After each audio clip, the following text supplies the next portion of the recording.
Nama saya Lisa Ho, berasal dari Amerika Serikat. Untuk Festival Handai Indonesia 2022, saya membawa cerita rakyat Indonesia berasal dari Papua. Judulnya Perjuangan Kartjili Kurbesi. Sumbernya buku terbitan PT Elex Media Komputindo. Alkisah di Biak Barat ada sepasang suami istri yang hidup rukun. Namanya Pak Oeb dan Bu Kasei.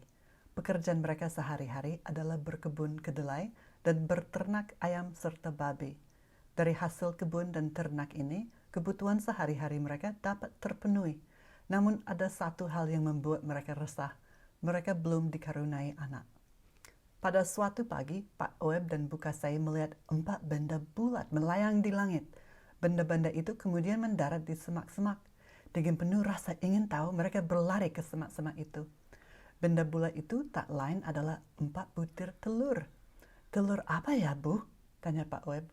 "Aku tak tahu, Pak," Bu Kasei menggeleng. Dengan hati berdebar-debar, mereka membawa pulang ke-4 telur itu.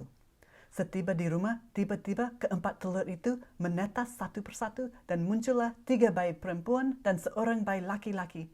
"Astaga, kita dikaruniai 4 anak sekaligus," kata Bu Kasei penuh rasa haru.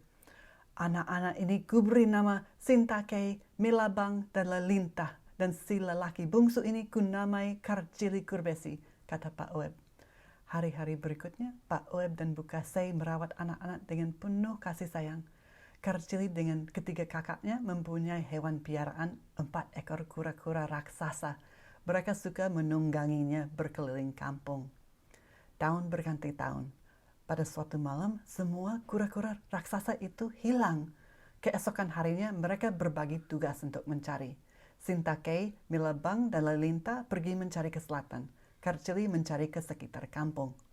Namun, sampai malam tiba, usaha Kartjili tak membuahkan hasil, dan akhirnya Kartjili tertidur di kebun. Ketika terbangun, hari sudah menjelang fajar. Tiba-tiba, ia melihat bintang pagi turun dari pohon nira.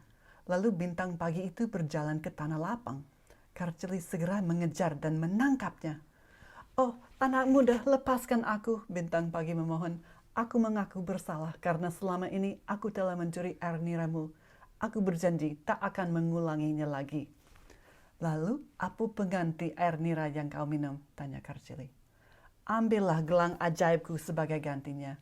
Kalau kau memakai gelang ini, maka kau akan menjadi sakti," jawab bintang pagi sambil memberikan gelang ajaibnya kepada Kartjili. Setelah dibebaskan oleh Kartjili, bintang pagi segera kembali ke langit dan fajar merekah di ufuk timur. Kartjili Kurbesi segera pulang. Kedua orang tuanya cemas karena kakak Kartjili belum pulang juga. "Kartjili, carilah kakakmu. Aku tak peduli lagi dengan kura-kura itu. Kalau kau bertemu mereka, suruh mereka segera pulang," kata Pak Oeb. Kartjili segera berangkat. Sepanjang perjalanan, ia bertanya kepada setiap orang yang dijumpai, namun tiada yang tahu. Akhirnya ia bertemu dengan seorang gadis yang menunggang burung kasuari di tepi danau. "Hai gadis cantik, siapa namamu?"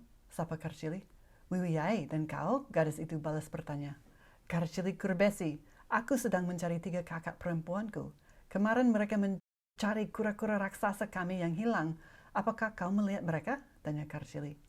"Ya, aku melihat 4 kura-kura raksasa memasuki daerah terlarang.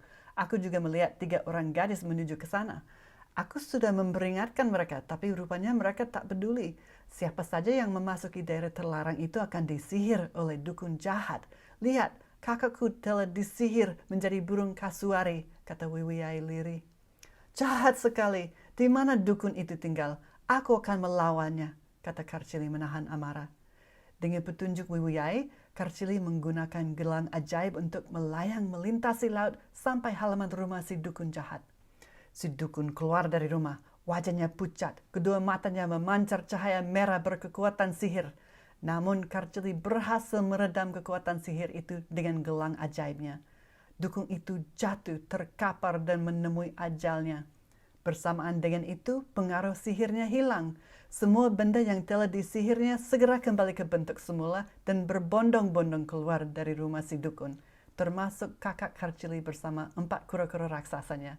Mereka semua pulang dan berpesta meriah bersama orang tuanya. Cerita Kartjili menunjukkan kesetiaan adik kepada kakak dan perjuangannya melindungi kenyamanan keluarga dan lingkungan.